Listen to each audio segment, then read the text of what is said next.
Every Who down in Whoville liked Christmas a lot. But the Grinch, who lived just north of Whoville, did not. The Grinch hated Christmas, the whole Christmas season. Now please don't ask why. No one quite knows the reason. It could be his head wasn't screwed on just right. It could be, perhaps, that his shoes were too tight. But whatever the reason, his heart or his shoes, he stood there on Christmas Eve, hating the Whos, staring down from his cave with a sour, grinchy frown at the warm, lighted windows below in their town. For he knew every Who down in Whoville beneath was busy now, hanging a mistletoe wreath. And they're hanging their stockings, he snarled with a sneer. Tomorrow is Christmas, it's practically here. Then he growled, with his Grinch fingers nervously drumming, I must find some way to stop Christmas from coming.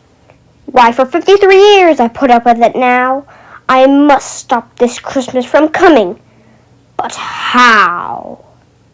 Then he got an idea, an awful idea.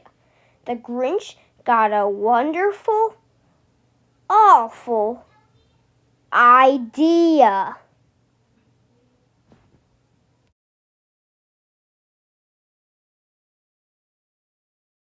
I know just what to do, the Grinch laughed in his throat. And he made a quick Santa Claus hat and a coat. What a great Grinchy trick! With this coat and this hat, I look just like Saint Nick. All I need is a reindeer. The Grinch looked around, but since reindeers are scarce, there was none to be found. That stopped the old Grinch hot. No, the Grinch simply said, if I can't find a reindeer, I'll make one instead. So he called his dog Max, and he took some red thread, and he tied a big horn to the top of his head. Then he loaded some bags and some old empty sacks on a ramshackle sleigh, and he whistled for Max.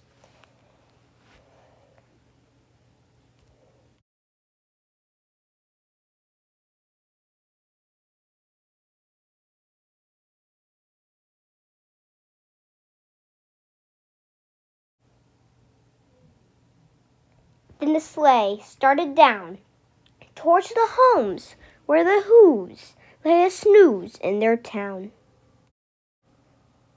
This is stop number 1, the old Grinchy Claus hissed, and he climbed to the roof, empty bags in his fist. You're a mean one, Mr. Grinch. You really are a heel. You're as cuddly as a cactus. You're as charming as an eel, Mr. Grinch. You're a bad banana with a greasy black peel. You're a vile one, Mr. Grinch. Your heart's an empty hole. It was 15:15 dawn. All the Whos still abed, all the Whos still a snooze, when he packed up his sled. Packed it up with the ribbons, the trimmings, the trappings, the tags, the tinsels, the rimmings, the tappings. 3,000 feet up the side of Mount Crumpet, he rode with his load to the tip-top to dump it. Pooh-pooh to the Whos, he was grinchiously humming. They're finding out now that no Christmas is coming. They're just waking up. I know just what they'll do. Their mouths will hang open for a minute or two. Then all the Whos down in Whoville will all cry, boo-hoo. That's a noise, grinned the Grinch, that I simply must hear. So he paused, and the Grinch put a hand to his ear, and he did hear a sound rising over the snow. It started in low, then it started to grow. Do, do, Doris, Doris, welcome Christmas, come this way. What? The Grinch's small heart felt queasy. Oh, maybe Christmas, he thought, doesn't come from a store. Maybe Christmas, perhaps, means a little bit more.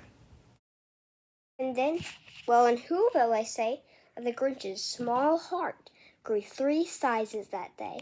And the minute the Grinch his heart didn't feel quite so tight, he whizzed with his load through the bright morning light.